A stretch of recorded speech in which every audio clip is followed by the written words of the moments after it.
This is the 10 o'clock news with Deborah Norval. Coming out revealing secret negotiation between the Nazis and the Zionists in 1933, which allowed German Jews and their assets to go to Palestine. Rich Samuels joins us tonight with the story of the controversy behind the book and the author's struggle to write it. Rich? Deborah, with the rise of Adolf Hitler to power in the spring of 1933, the Jews of the world were faced with a dilemma. They could raise a cry of protest, a cry few would heed, or they could make a deal with Hitler, a deal that would bring a step closer their dream of an independent Jewish state. The choice they made was difficult and agonizing. This new book describes that choice. The book is called The Transfer Agreement.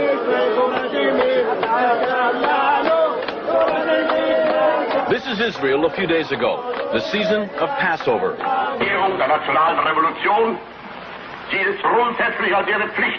And this is Germany 51 years ago, the blossoming of Adolf Hitler's springtime. A key factor in the vitality of today's Israel, the book's author argues, was an agreement reached in 1933 between a group of Zionists and the man who would later try to kill every living Jew. The great irony is that Adolf Hitler became the chief economic sponsor of the State of Israel.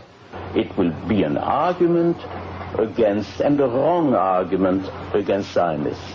Some who lived through those times fear the response to this book. The parents of the author feared its very writing. When your son came to you and said he was going to write this book, what were your feelings about his undertaking? I told him he's not my son anymore. Why did you say that? I told him I'm going to succeed. As though he were dead? That's right. I told him I don't like it. Because as being a Jew, I didn't want something to uncover on my own people. I was buried in a grave with 27 people. I was 7 times captured. Edwin Black's parents are Holocaust survivors. For what? My parents never talked much about the Holocaust. Edwin Black, to fill the void left by the silence of his parents, has written this book, a dense, detailed chronicle of the early months of 1933. January 30th, 1933. Hitler becomes Germany's interim chancellor. The Third Reich has begun.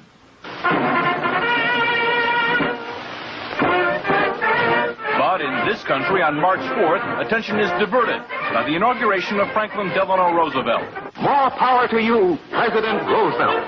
The entire country's behind you, thrilled with hope and patriotism. But ominous headlines tell what's already happening to the Jews of Germany.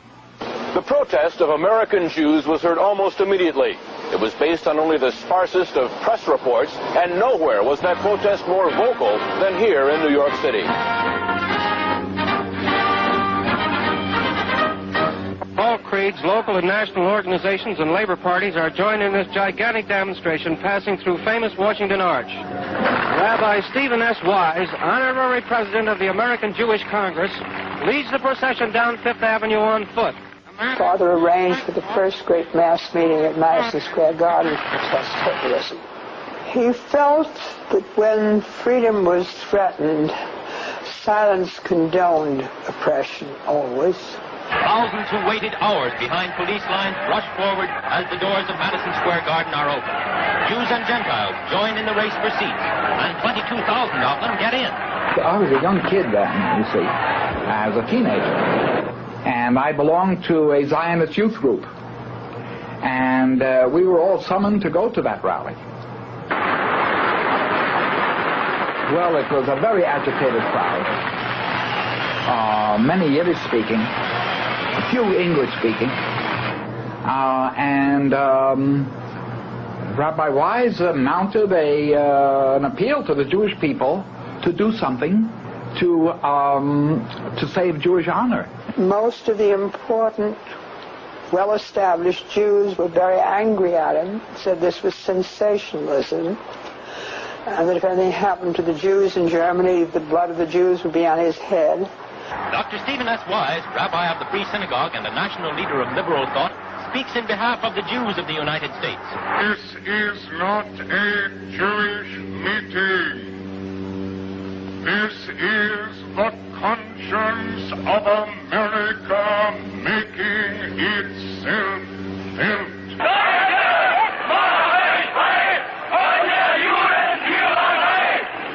conscience of Nazi Germany made itself felt 5 days later. Across the Reich, Hitler's troops shut down Jewish-owned businesses for 24 hours. Within days, American Jews marched calling for the boycott of all German exports. Jews throughout Europe echoed that call. So did Jews everywhere. But a group of Zionists at the same time was quietly negotiating an agreement with the Nazis to allow the immigration of German Jews and the transfer of their assets to Palestine. That deal, reported in August 1933, was the transfer agreement. Palestine, sparsely settled by Jews at the time, was radically changed as a result. I lived in Palestine from 1933 to 1936, and we saw every week transports of German Jews coming to settle in Palestine. And many new professions were introduced by them into the country, and they played a leading role in making Palestine then a more advanced and progressive country. Israel is really what it is because of the foundation laid by the Eastern European group, and then the lift toward an educated and well-organized government that came with the immigration of the German Jewish group. German Jewish settlement of Palestine was, for a time, official Nazi policy.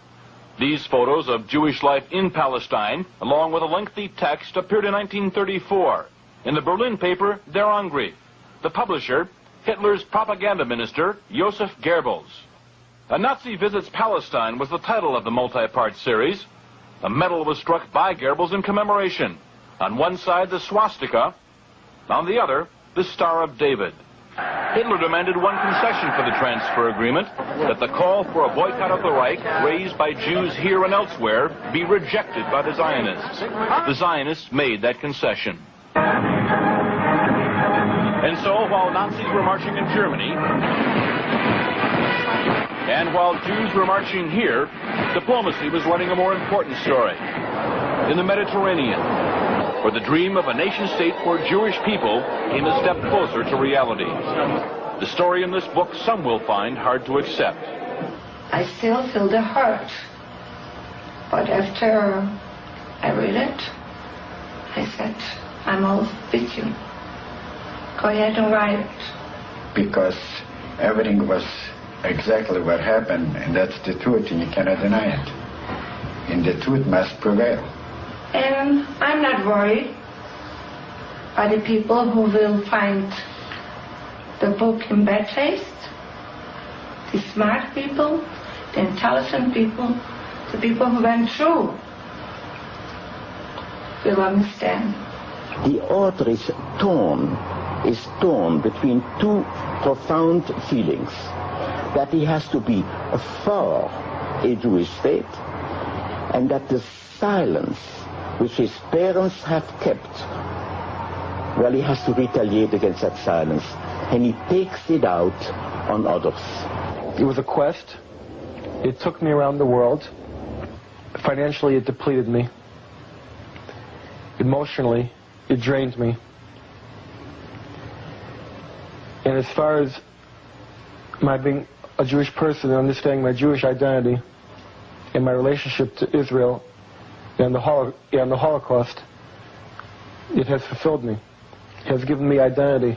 That he tries to exorcise his own demons by creating ghosts to visit the nights of others is really a very personal drama.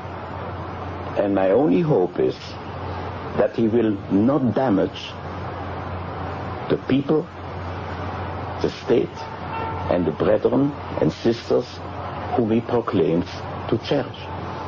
Did you find what you wanted to know? Yes, I know what happened, and I know why. The transfer agreement will be available shortly. Macmillan is the publisher. Deborah?